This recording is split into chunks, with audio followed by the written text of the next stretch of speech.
Assalamualaikum warahmatullahi wabarakatuh. Shalom Om Swastiastu, Namo Buddhaya, Salam Kebajikan, Rahayu, Rahayu, Rahayu.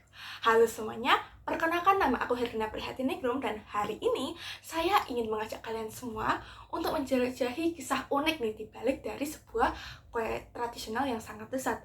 Apakah itu? Nah, namanya adalah kue wadai ilat sapi. Kue wadai ilat sapi merupakan kue tradisional khas Kalimantan Selatan yang terkenal dengan teksturnya yang renyah dan rasanya itu yang gurih gitu teman-teman. Kue ini bukan cuma soal rasa, tapi di balik renyahannya itu ada rahasia bahan yang cukup unik. Apakah itu? Nah, sebagian orang menyebutnya yaitu kencing kuda. Jangan merasa jijik dulu ya teman-teman. Yuk kita bahas secara ilmiah dan apa solusinya ke depan. Nah, dalam video dokumenter yang pernah saya tonton, Bu Nur Hayati bilang bahwa fermentasi bisa membuat adonan wadai lebih mengembang. Dan apakah kalian setuju? Nah, dari saya itu setuju teman-teman. Kenapa? Karena dalam proses fermentasi, mikroorganisme di dalam ragi itu mengubah gula menjadi alkohol dan gas karbon dioksida. Nah, gas CO2 inilah yang terperangkap dalam adonan membuat adonan tersebut terlihat mengembang. Contohnya, reaksinya itu C6H12O6 menjadi C2H5OH dan 2CO2.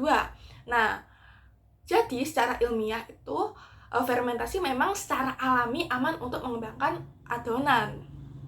Namun, di banyaknya resep wadai ilat sapi, masyarakat justru menggunakan bahan yang baunya menyengat, yang biasa disebut dengan kencing kuda, karena memang baunya yang tajam seperti amonia. Secara kimia, bahan ini tuh mengandung amonium bikarbonat atau NH4HCO3. Ketika dipanaskan, senyawa ini akan terurai menjadi NH4HCO3 menjadi NH3CO2 dan H2O. Gas CO2 ini membantu adonan mengembang, tapi gas NH3 itu atau biasa disebut amonia yang baunya pesing, biasanya membuat makanan menjadi tidak enak kalau kebanyakan. Belum lagi resiko kesehatannya. Menurut BPOM, bahan ini hanya boleh digunakan dalam dosis yang tertentu karena bisa mengiritasi saluran pernafasan atau menyebabkan rasa kue tersebut pahit.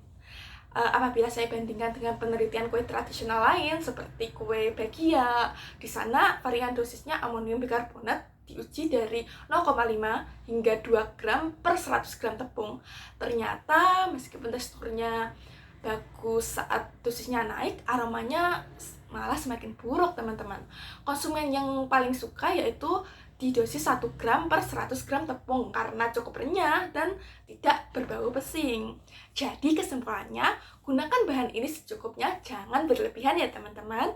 Kalau begitu, apakah kita harus memakai kencing kuda? Tidak harus. Kita bisa pakai formula alternatif yang lebih aman tetapi menghasilkan tekstur yang mirip. Contohnya saja, kita bisa mengkombinasikan dengan baking soda, asam jeruk nipis, dan air soda. Reaksinya akan tetap menghasilkan CO2 tanpa menghasilkan amonia. Inilah formulasinya seperti 0,5 gram baking soda, 1 gram air jeruk nipis, dan 10-100 ml air soda. Dan secara opsional bisa ditambah dengan baking powder.